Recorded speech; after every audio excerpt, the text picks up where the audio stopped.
My name is Alicia Wise, and I do open access things at Elsevier. And today I was going to talk a little bit about research infrastructure to facilitate access to research outputs. Let me start with some principles, though. I thought Sabina gave us some very empowering high-level principles in her talk. She talked about the importance for infrastructure to be open, transparent, sustainable, legal. And in thinking about how to translate those high-level principles into ways of thinking about the research infrastructure that everyone in this room is involved in creating and furthering, we might ask ourselves some questions about any particular piece of infrastructure. How easy and hassle-free is it for the author or other researchers to share research outputs on that platform or those platforms? Is the business model chosen by the author for their article, whether that's gold open access or the subscription business model and green open access, able to operate effectively in that infrastructural environment? How easily can readers discover and access the final version of the articles or research data to which they're generally entitled?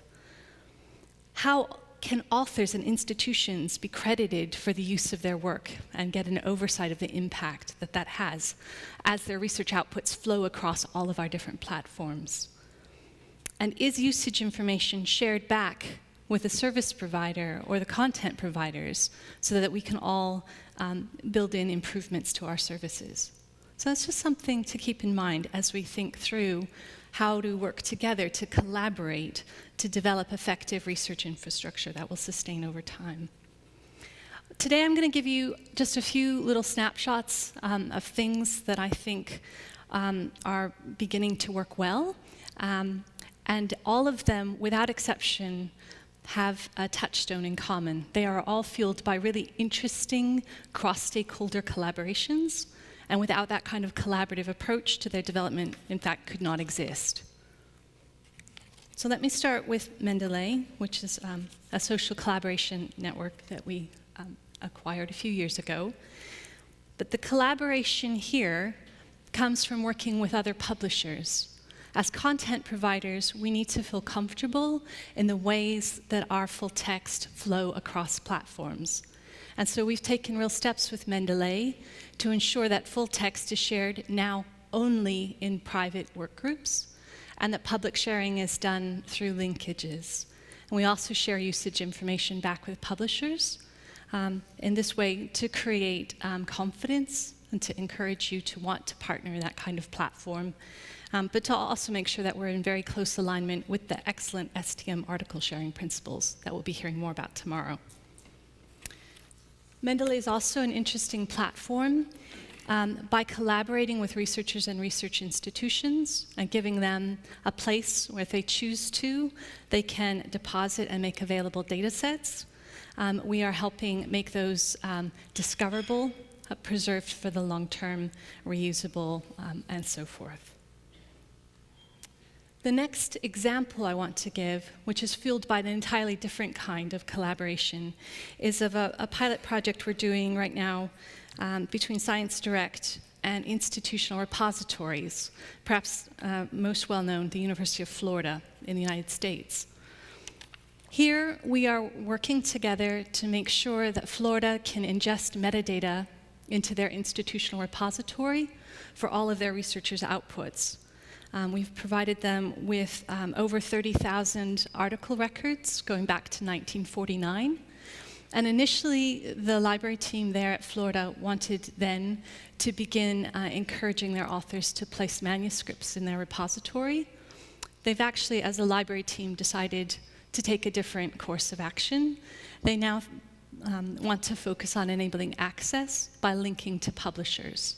And so in this Pathfinder project, we found a collaborative way forward to leverage infrastructure from both partners.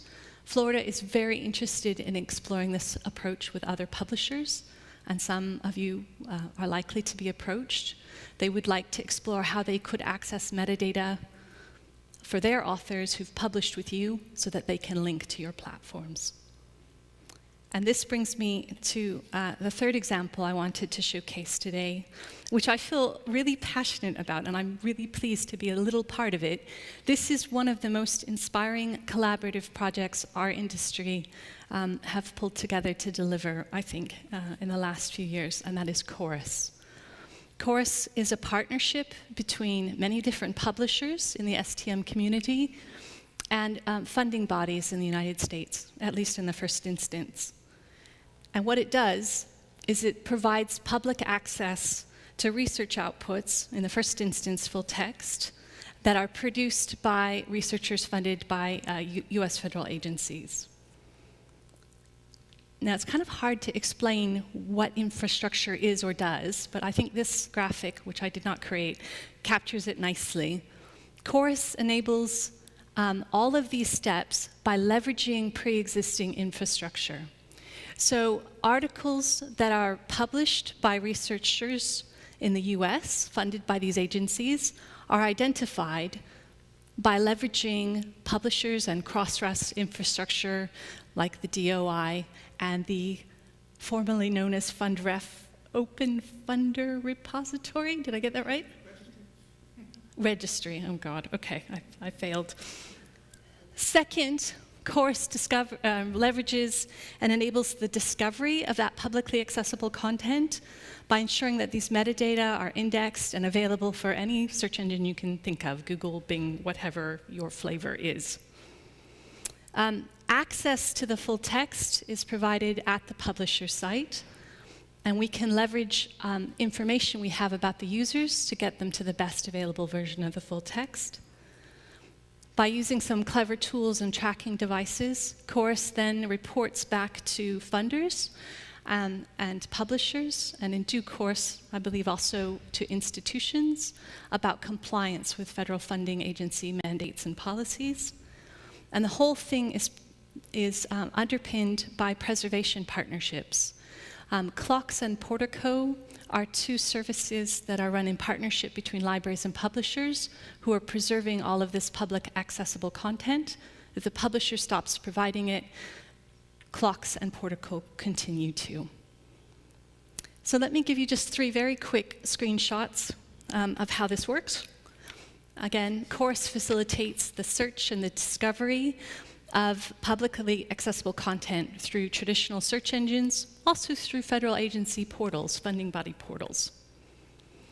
When the user gets to the publisher platform for access, and I know many of the participating publishers in the room, we all do this in slightly different ways, but at Elsevier, what we're doing, if there's any way, shape, or form that they're entitled to the final version of the full text, because they're affiliated with a subscribing institution or it's an open access article, that's what they will get, the final version. And if they're not, then they're presented with access to the accepted manuscript. So the researcher, the author, has had to do nothing to comply with a public access mandate. We're providing that public access for them and to the best available version, as are all other publishers participating in Chorus. Our accepted manuscripts look like this. There's a nice on-screen reading layout that you can scroll through, and the manuscript is available for download. But most importantly, from the funding body partner's perspective, Chorus provides them with a dashboard so they can track compliance with their policies in real time. And I think this is absolutely the most powerful tool. We're getting really good response from our funding body partners to this service. So Chorus is a living, breathing example of a terrific collaboration. Over 107 commercial and society publishers, trade associations including AAP, STM, ALPSP, a variety of service providers, including Highwire. They're not listed here, but a new joiner. And it wouldn't be possible if we weren't all willing to connect together and make interoperable our existing infrastructure. So in conclusion, I think right now it feels like 1,000 flowers are blooming in the access infrastructure world. They could be highly complementary, but they won't be by accident.